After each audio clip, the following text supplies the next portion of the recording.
Frumoși mei Capricorni, bine ați venit, dragii mei! Astăzi facem etalarea pentru luna iulie. Etalare generală, bineînțeles, valabilă pentru toți cei care aveți soare, lună, ascendent sau Venus în Capricorn. Vom face crucea celtică și vom scoate două cărți în plus pentru provocare și surpriză. Bun, hai să vedem. Așezăm cărțile pe poziție, cu fața în jos, nu vedem nimic până nu le luăm una câte una. Energia ta, 4 de cupe. O energie, aș spune, apatică, într-un fel sau altul, sau alții dintre voi poate o energie de, hai să o numim, nu știu de ce vine să spun, de, nu simt capriciu aici, da? Ci insatisfacție, ca și cum nu-mi place ce văd, nu-mi place ce am, nu-mi place, nu știu, habar n-am, e ceva aici, o senzație de genul de nemulțumire, da? Hai să vedem, situația, 3 de spade, ok, hai să vedem, de ce? De ce este situația dureroasă? 7 de spade,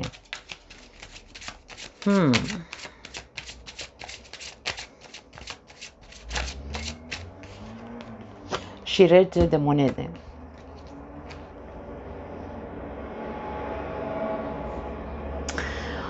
Pentru unii dintre voi nemulțumirea are legătură cu partea financiară, dar aici vorbim despre ori partea financiară, ori poziția voastră, de exemplu, la locul de muncă, dar poate are legătură cu faptul că ori voi vă autosabotați, ori aici aveți parte de persoane care, nu știu, poartă măști sau vă fac pe la spate, cum se zice în românește, ori ai un șef care nu e atât de corect pe cât vrea să pară, da? Din punct de vedere financiar, dacă vorbim din punct de vedere emoțional, poate fi vorba despre o persoană apropiată ție, fie că este un partener de viață, care este un partener stabil, însă te dezamăgește și te dezamăgește. Aici nu e vorba de faptul că te minte sau te, nu știu, te manipulează, ci e vorba de faptul că nu-și asumă atât de mult, îmi vine să spun, rolul pe care tu vrei să și-l asume. Dacă sunteți singuri, din punct de vedere amoros, aici ar putea să fie faptul că voi nu sunteți mulțumiți din punct de vedere sufletesc, din cauza faptului că încă aveți o rană care nu s-a vindecat, o rană de trădare care încă nu s-a vindecat din partea unei persoane pe care voi ați considerat-o ca fiind o persoană stabilă, pentru că așa s-a prezentat, da? O persoană în care tu ai avut încredere și de fapt te-a dezamăgit și de atunci trăiești cu această rană. Acum, nici nu poți să stai în această apatie, pentru că pentru voi e apatie, da? Pentru cei singuri. E ca și cum nu mai aveți chef să mai cunoașteți pe nimeni, nu mai aveți chef de nimic din punct de vedere emoțional și asta nu e ok, dragii mei. Indiferent ce s-a întâmplat în viața voastră, indiferent ce experiențe ați avut din punct de vedere amoros, nu mai e cazul să mai susțineți în continuare această imagine a durerii sau a trădării de care ați avut parte din partea acestei persoane. Da? E cumva momentul să vă asumați, ok, s-a întâmplat ce s-a întâmplat, am avut încredere, mi-a fost trădată încrederea, însă trebuie să se cicatrizeze odată rana, ca să poți să treci mai departe, da? Ok, în mintea ta, îndrăgostiți. Hai să scoatem întâi clarificări și apoi vedem ce vrea să ne spună eremitul.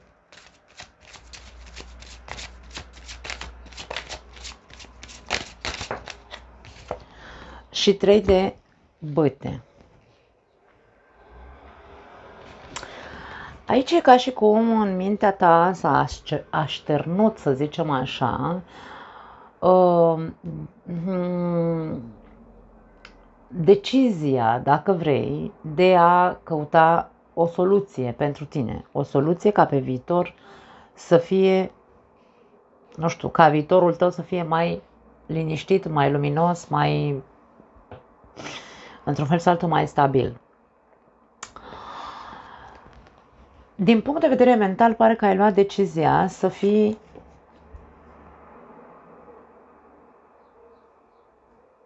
matur de acum înainte sau să tratezi problema cu care te confrunți cu maturitate, cu înțelepciune.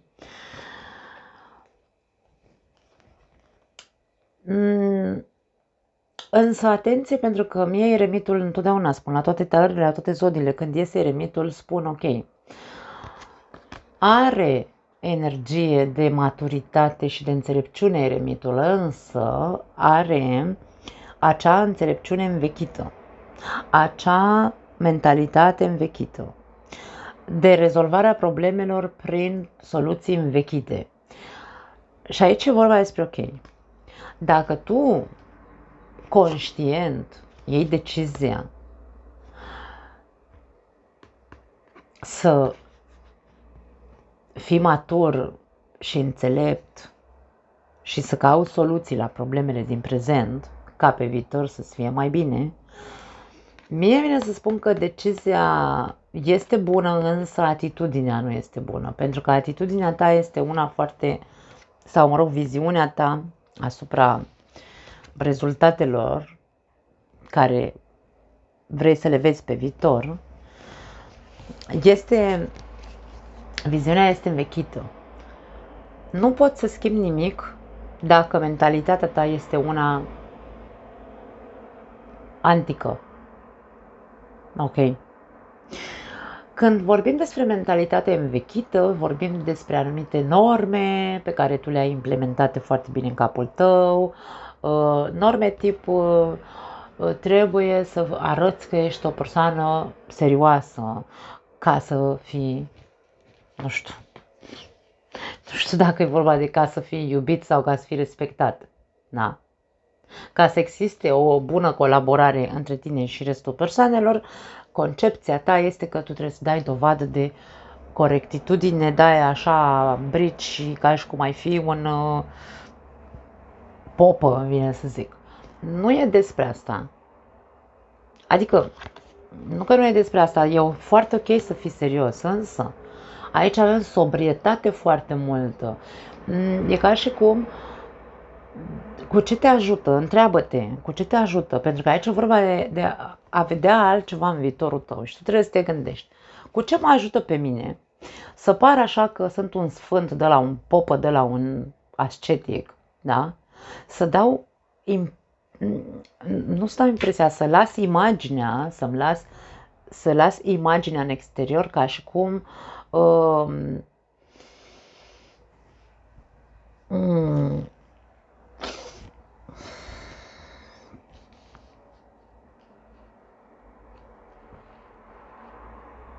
nu poți să renunți la această sobrietate.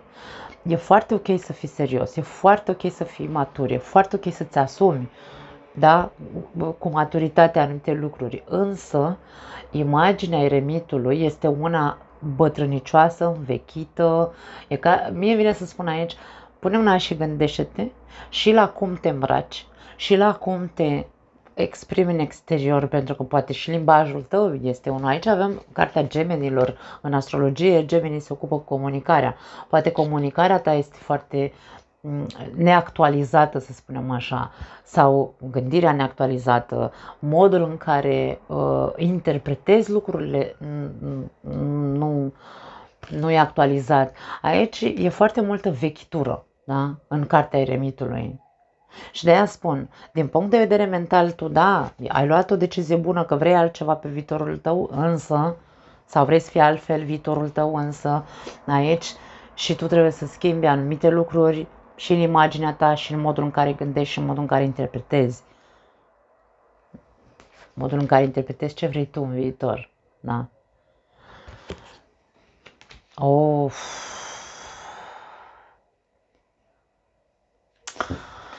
În subconștient, 9 de monede.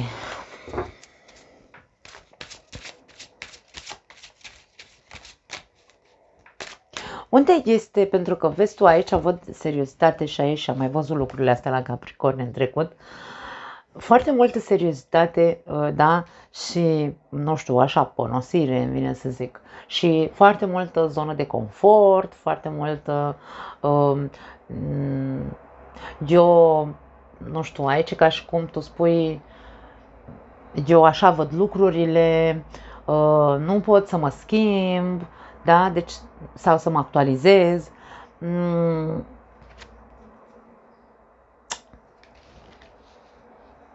Ce-ar fi să... Unde este simțul umorului? Poate unii dintre voi sunteți atât de serioși încât nici măcar nu îndrăzniți să râdeți câteodată. Da? Deci e ca și cum nu găsești motive să râzi. Există lucrul ăsta pentru unii dintre voi? Pentru că aici am apatie. Când ai râs ultima oară? Da, cu adevărat, nu așa să zâmbești. Da? Când ai râs ultima oară? Și nu mă refer să te uiți la filme de comedie, nu, atenție, filmele de comedie au rolul lor să ne ridice frecvența un pic, că ne face să râdem, sau, mă rog, nu știu, ce vezi tu, care te face să râzi, TikTok-uri, însă, în viața reală, în care tu ieși și socializezi cu alte persoane, cum te prezinți? Cum te prezinți? Pentru că imaginea pare că este una de... Poate tu ai 40 de ani și arăți de 65. Sau comportamentul tău e de 65 și mai miroși la naftalină.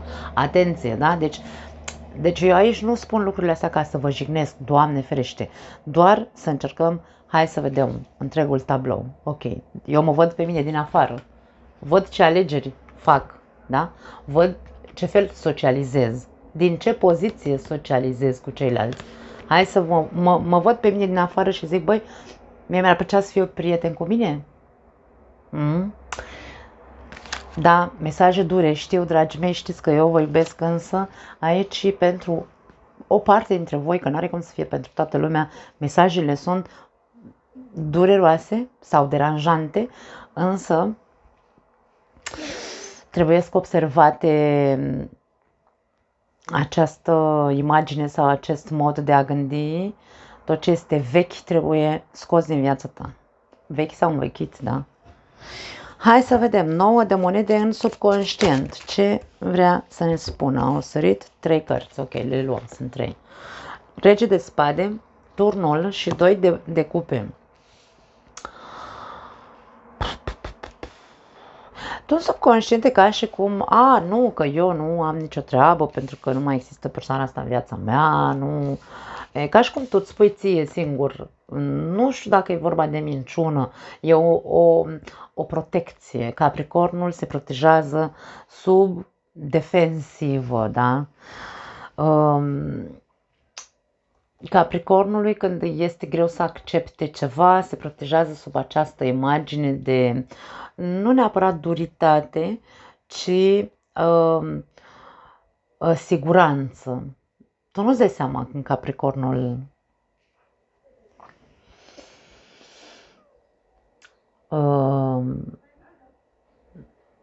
suferă. Știe foarte bine să-și ascundă lucrurile astea. Sau tu nu-ți dai seama când Capricornul ascunde sub o mască de eu sunt bine, stați liniștiți, nu m-a afectat pe mine, că nu m-a făcut pe mine persoana asta care m-a părăsit sau... Când nu recunoaștem față de noi, pentru că aici în subconștient vreau să ne înțelegem, da? Când nu recunoaștem față de noi cât suntem de afectați, da? Și nu facem, hai să numim munca mentală de iluminare și de eliberare, pentru că turnul vine cu eliberare, e ca și cum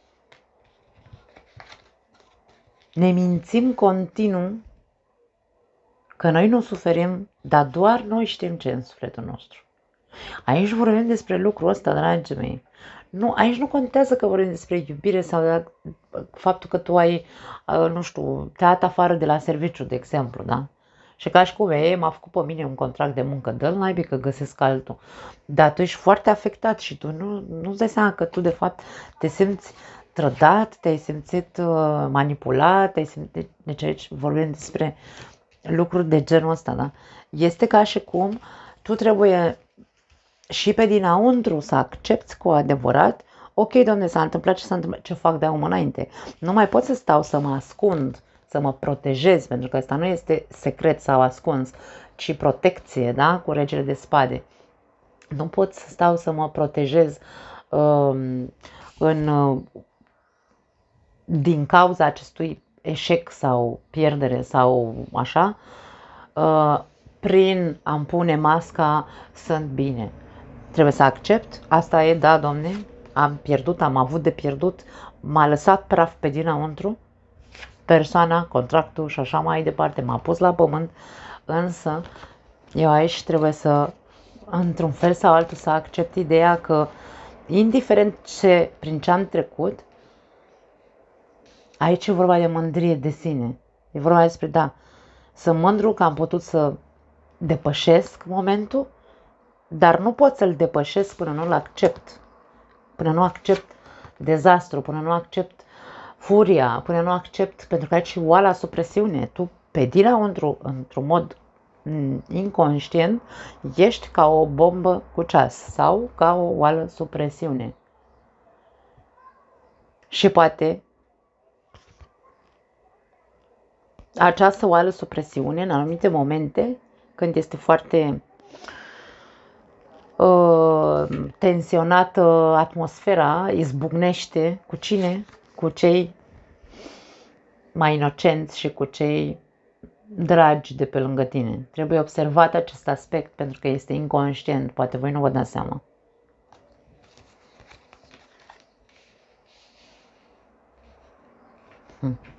În trecut, 3 de buite, ia uite, trecutul, și aici l-ai în mintea ta, deci ca și cum tu de mult timp te chinui să ajungi la lumină într-un fel sau altul, îmi vine să zic.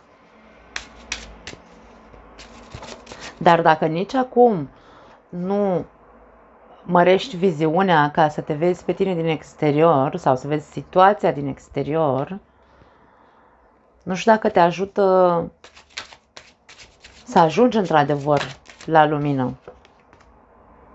6 de buite.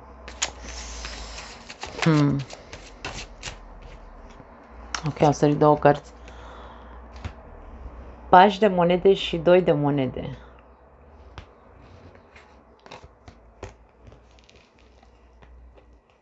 Da, unii dintre voi ați încercat să vă echilibrați, ați încercat să ieșiți la lumină, ați făcut eforturi.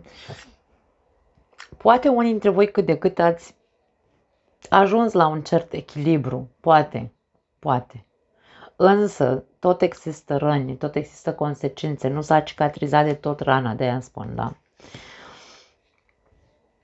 Acum poate fi și pentru alții dintre voi poate fi din cauza mândriei. Nu ai recunoscut nici în ruptul capului că poate... De ce spun n-ai recunoscut aici? Avem mândria, ego-ul, da?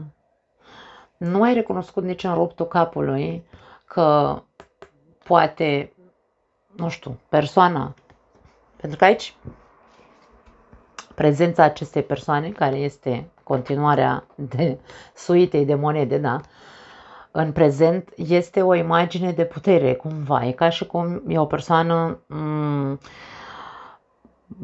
nu știu dacă neapărat înstărită, însă pare o persoană matură și cu picioarele pe pământ.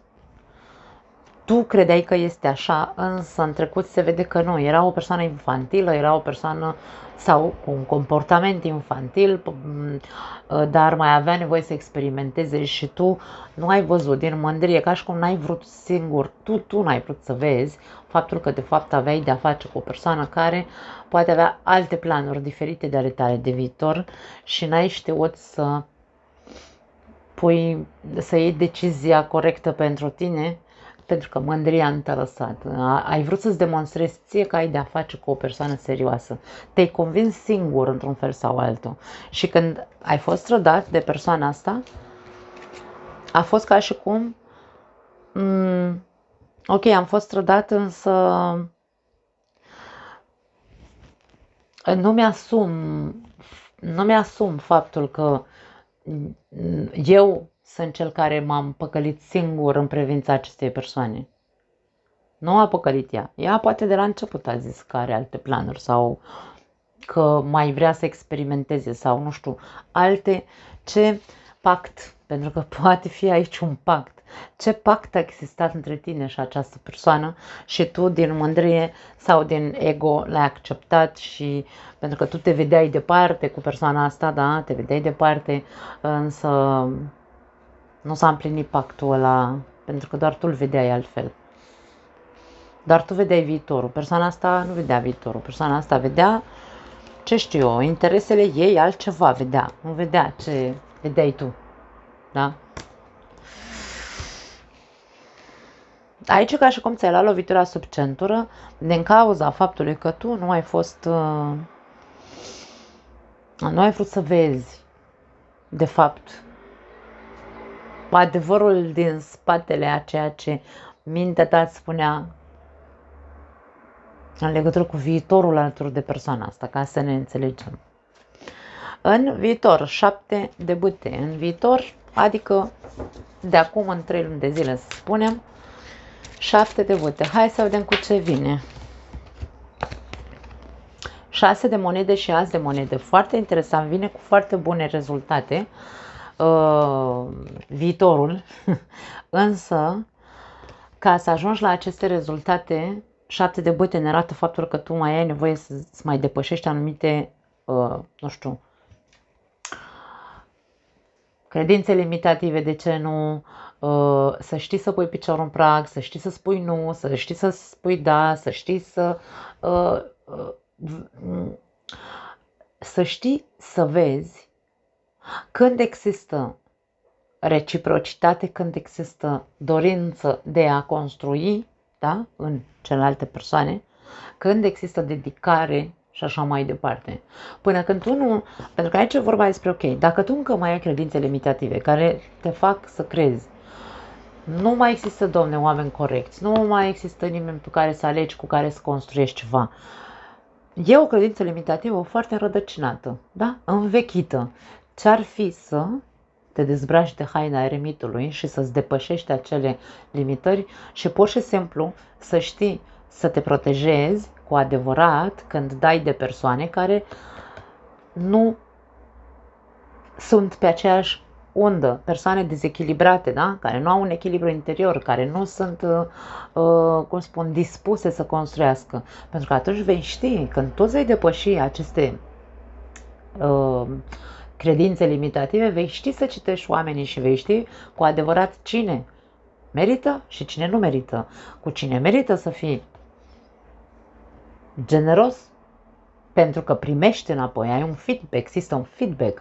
Însă, până atunci, tu mai ai și tu de mâncat mămăligă, mai ai și tu să-ți mai depășești anumite credințe foarte, foarte înrădăcinate. Următoarele 3 luni de zile aș spune că este pentru a investi în a-ți depăși aceste limitări sau aceste credințe, limitative. Pentru că ești prea pe protecție, ești prea în gardă, ești tot timpul în gardă, tot timpul vezi în jurul tău dușmani, ca și cum, băi, parcă toată lumea are ceva cu mine sau parcă toată lumea, nu știu, nimeni nu vine cu ceva pozitiv. Ba da, vin și lucruri pozitive către tine, doar că tu nu le poți vedea. Pentru că ești acolo în căsuța ta, în bula ta de protecție și atunci e corect sau nu e corect față de tine în primul rând. Te autosabotezi singur sau nu? Întreabă-te. Trebuie să facem un proces de conștiință, dragii mei, sau de conștientizare. Provocarea. Pași de monede. Se repetă pașul de monede. Hai să vedem ce cu el. 3 de monede și as de spade. Ești provocat să accepti faptul că nici tu nu contribui să faci un nucleu cu cineva. 3 de monede, cartea echipei. Și nu vorbim doar despre echipă la locul de muncă, poate și la locul de muncă. Nu ești un coleg de muncă, să zicem așa, foarte apropiat de ceilalți. Poate că tu ești chiar un singuratic, adică tu te duci, tu mănânci singur la muncă, nu, sau nu vorbești cu nimeni, sau dacă mănânci în grup nici măcar nu deschizi gura, adică aici e vorba despre, ok, stai așa, că e momentul să văd anumite lucruri, da? Ești provocat să începi să pui și tu din partea ta, să faci anumite eforturi. Dacă tu vrei da, nu știu dacă vrei, pentru că aici te văd ascetic, da? Te văd singuratic, te văd învechit, cumva.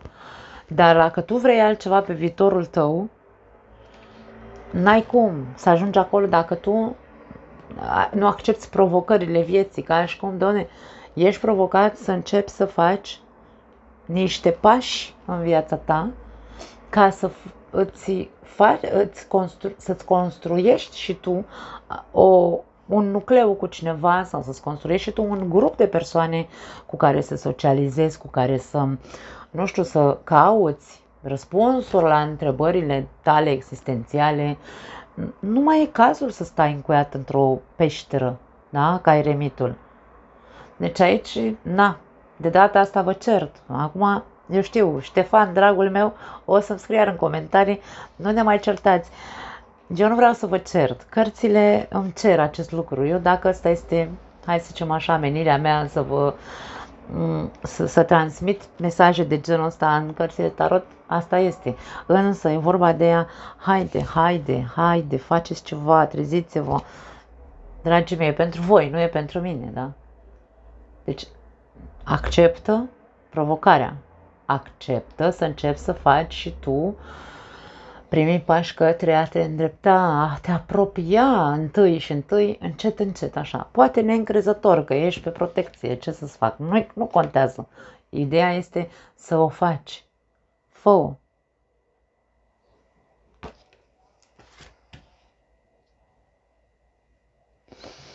Surpriza. 2 de bâte. Surpriza poate fi una foarte pozitivă, pentru că aici ca și cum ți se trezește ambițiosul din tine. Capricornul are arhetipul capricornian, reprezintă ambiția din fiecare dintre noi, dragii mei.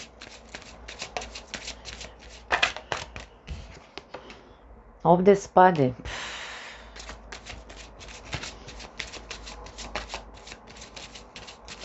Da, poate fi foarte pozitiv ceea ce iese la surpriză. Însă, mai e tot cu încercare, vine să spun. 8 de monede și caleașca au sărit și ele. Aici avem, surpriza este ok. O situație care într-un fel sau altul vrea să te scoată din apatia aia despre care vorbeam, din nemișcare, da? Și din modul încrustat în care gândești că nu ai de ales, nu poți face altceva, viața e așa cum e, munca e așa cum e,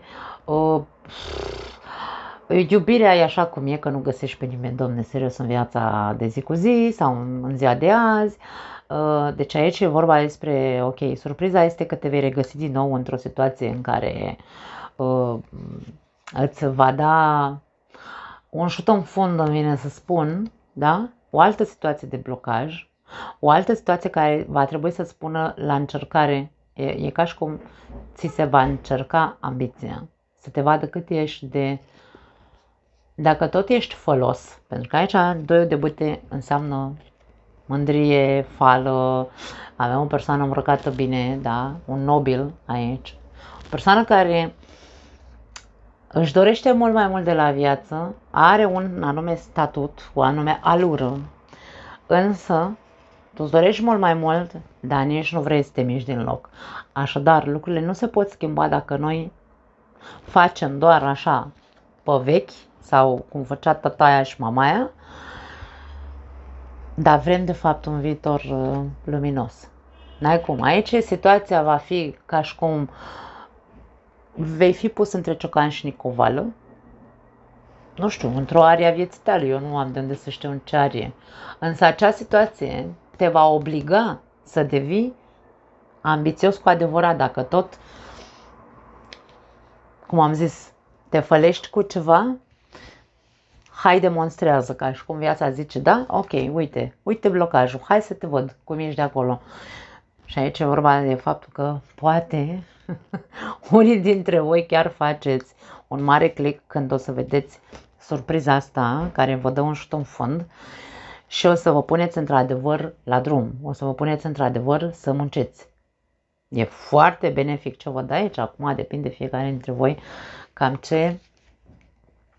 ce luați din mesajele astea și ce faceți cu ele, da? Ele sunt foarte pozitive. Pentru că aici, ca și cu o surpriză, spune, ok, ia uite-te puțin în momentul de față ce ai. Prima carte care a ieșit, ce ai? Ai nimic, ai un blocaj, nu vezi soluții, nu vezi viitorul ăla, indiferent că te-ai chinuit tu să-l vezi, nu-l vezi. Și aici ca și cum, ok, dacă nu-l vezi, ce mai stai? Pune mâna și fă ceva. Se înțelege, nu? Concluzia. 6 de bâte. Avem 6 de bâte care îl vedem în trecut. Hai să vedem ce vrea să ne spună. Dacă o iau doar ca și cum ar fi concluzia acestei talări, 6 de bâte este o carte foarte pozitivă pentru că ne indică succes. Hai să vedem. Regina de monede și regina de cupe.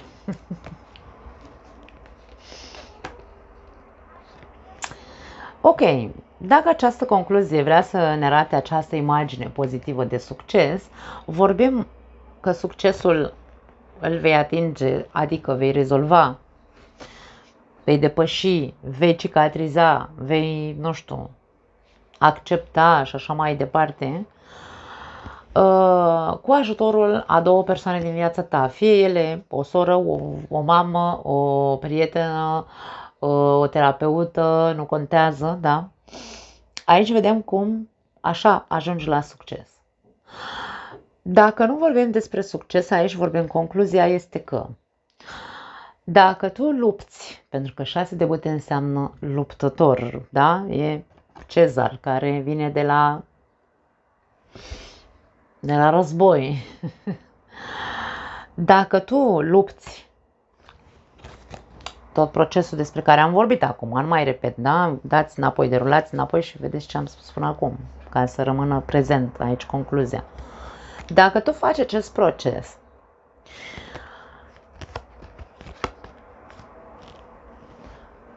ajungi într-un fel sau altul și la maturizarea emoțională, adică e ca și cum o să ai încredere în tine ca persoană, nu o să-ți mai fie frică să te apropii de alții sau să lași pe alții să se apropie de tine, vei avea total încredere în tine și vei fi o persoană matură, un adult sănătos, îmi vine să spun, nu un adult de ăsta așa moșnegit, da, din secolul trecut. Aici vorbim despre cu adevărat un cert echilibru emoțional și material sau cu picioarele pe pământ, realist, echilibru între a fi realist și a mă maturiza emoțional, da? Și aici e vorba despre mândrie, vei fi foarte mândru de tine dacă vei începe această muncă. Eu nu am, cum spun, de fiecare dată când fac etalarea la voi, sau cel puțin în ultima perioadă, ne arată foarte mult imaginea asta de... și eu mă tot repet, în toate etalările pare că vorbesc așa, ca o moară stricată și încă apare această nevoie de muncă personală pentru unii capricorni. Vei fi mândru de tine și vei fi o persoană ca lumea, fără să mai ai frici, fără să mai spui tu frâne, fără să... Da? Vei fi, chiar dacă vei fi singur, vei ști că vei îți vei trăi viața împlinit. Da. Pentru că tu alegi să fii singur, nu pentru că viața te menține în singurătate doar pentru că tu nu vrei să schimbi paradigmele din capul tău, nu vrei să schimbi imaginea, hainele, habar n-am, nu vrei să cicatrizezi rănile, da?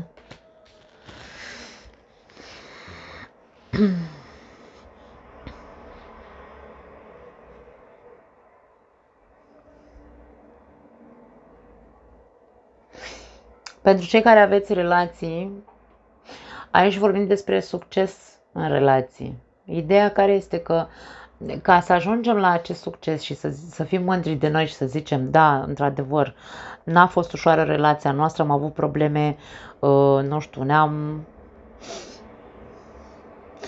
autosabotat relația într-un fel sau altul, amândoi, da? Însă am ales să mergem înainte pe drumul nostru împreună, așa, până când moartea ne va despărți aici, da? Până la bătrânețe. Procesul este același, trebuie să învățați să știți când să spuneți, nu, asta nu e corect pentru mine sau nu mi se pare corect pentru relația noastră, comportamentul ăsta trebuie să muncim cu el. Foarte multe lucruri pe care fiecare dintre noi trebuie să le muncim în relațiile noastre. Concluzia este că veți ajunge să fiți ok în relația voastră doar când se va implementa aici într-un fel sau altul, dacă vrei. Ego-ul în relații nu trebuie să existe. Tu nu poți să fii o persoană egoică, nici tu și nici partenerul de viață, nu puteți. Nu că nu puteți, nu este corect, nu avem dreptul să fim egoici sau să ne scoatem ego-urile ca să ne dăm cu ele în cap. Nu, nu e corect. Într-o relație trebuie să existe armonie, reciprocitate și înțelegere. Dacă n-ai cu cine, n-ai ce căuta în relația aia. Și aici vorbim despre a lupta, nu între noi, ci a lupta pentru a implementa empatia, căldura sufletească, generozitatea față de celălalt, ambii parteneri, nu doar unul singur, ca să ne înțelegem, da? Deci aici vorbim despre atunci, da, veți avea o relație de succes. Însă până atunci, bineînțeles că trebuie să faceți munca necesară fiecare dintre voi. Da, nu mai am altceva de spus. Vă pup, dragii mei, ne vedem data viitoare. Ciao!